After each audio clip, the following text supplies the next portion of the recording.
Hola, qu'est-ce et bienvenue sur la chaîne des personnes qui souhaitent avoir un style de vie beaucoup plus sain. En vrai, on entend beaucoup de choses sur le café. On ne sait pas si c'est un aliment qui est réellement bon pour la santé ou carrément mauvais, mais j'ai envie de dire que c'est nuancé.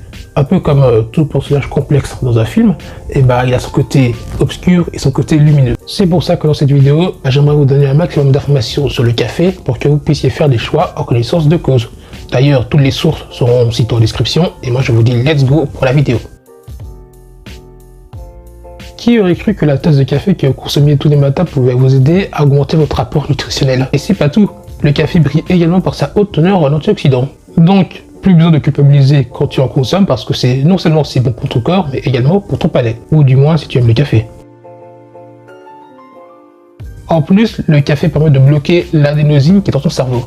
Ok, ouais, dit comme ça peut paraître un peu technique, mais pour faire simple, ça signifie qu'en fait, le café permet d'être moins fatigué et beaucoup plus alerte. Si t'es une personne sportive, le café peut potentiellement t'aider à booster tes performances sportives. En stimulant ton métabolisme en fait. Après, c'est pas pour ça que tu vas battre des records du monde, mais écoute, c'est déjà ça, non? D'ailleurs, la caféine, il n'y en a pas que dans le café, il y en a également dans le thé, le chocolat noir et même certaines boissons gazeuses. Donc évite de trop consommer ces aliments le soir, sinon tu vas avoir un peu de mal à dormir. La maladie d'Alzheimer, c'est un peu comme si ton cerveau était un livre et que chaque jour tu avais des pages qui s'enlevaient comme ça et tu pouvais rien y faire. Mais heureusement, quand tu consommes du café, tu réduis de 30 à 60% tes chances de perdre les pages de ton livre. Donc de temps à autre, essaie quand même de consommer un peu de café pour pouvoir garder les pages de ton livre bien au complet.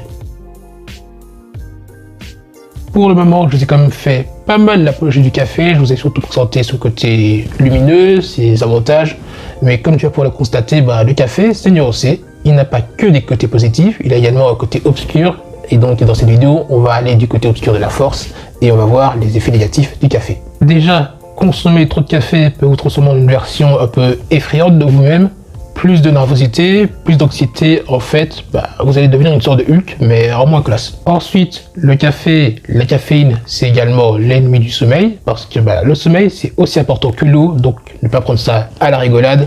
Par contre, si tu ne consommes pas du café après 14 heures, normalement, ça ne devrait pas avoir trop d'impact sur ton sommeil.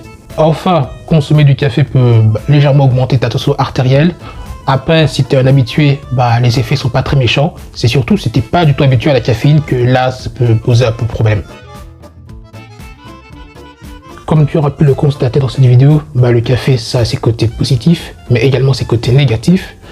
Même si en soi, ces côtés négatifs sont surtout dus à une consommation excessive de café. Parce que tant que tu en consommes avec modération, ça va, ça reste safe. D'ailleurs, toute cette vidéo a été résumée sous forme de petits paragraphes sur mon canal Telegram que tu pourras peut-être comprendre un peu plus facilement. Il y a également des bonus, sinon c'est pas drôle.